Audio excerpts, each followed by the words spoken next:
Welcome back to another Smart ER, and today we're going to look under here and we're going to change the windscreen washer fluid. So first of all, we need to release these two latches. So these two latches are quite robust.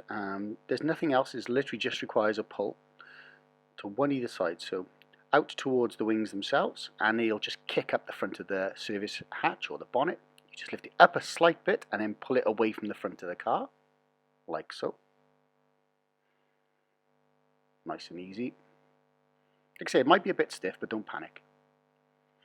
Here is from another angle.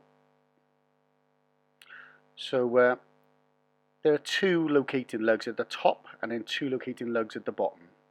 So they sit in here. They're the ones that lock it in place. Now these two, I've seen so-called professional mechanics drop them on the floor, but they actually sit in these two holes. Nice and easy. They're not dangling on the floor, clattering around. There's a better viewpoint. So look at the headlamp. This is where the main beam cover goes. This is where the dip and the indicator goes. This is the brake reservoir. Just some things I thought you might be interested in while you're underneath the service hatch or the bonnet. And on the other side, same thing, headlamp unit, main beam cover and the indicator cover. This is your coolant reservoir, and this is the one today we're going to focus on. This is the windscreen washer bottle reservoir, and there's the coolant reservoir, so don't get those mixed up. And the way to tell is look at that icon. Looks like a windscreen. That's the one you need. So if you're ever confused, that is the one you touch. So you'll need some screen wash and a funnel. I probably have a rag as well handy. Simply just remove the cap. There will be a sort of a foil over the top of it, so you'll need something to just prise it open. So as you are prising open the cap, just make sure not to let any of the bits of that cover fall into the fluid. It'll just block up the pump inside the whole washing mechanism.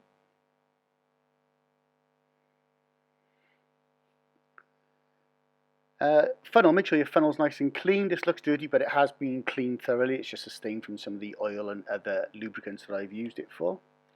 So with this, just take your time. Just add a little bit at a time. Unlike a number of other fluids you'd have in engine bays, this isn't exactly mega corrosive, so it won't do a great deal of damage, but you can see it slowly filling up to the top there.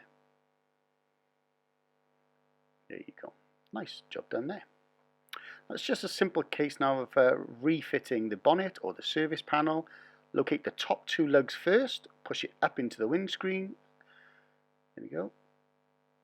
Yeah, those two there. Yeah, well done, Carol. And then just slightly push it forward. It won't need much force at all. And then going back to the lugs, you just clamp them across so that they're flush with the front panel. Same on the other side. Give it a little tug just to make sure. Job done. Cup of tea time. And this is what it looks like when it's all completed. Yay! Thanks for watching. Have a good day.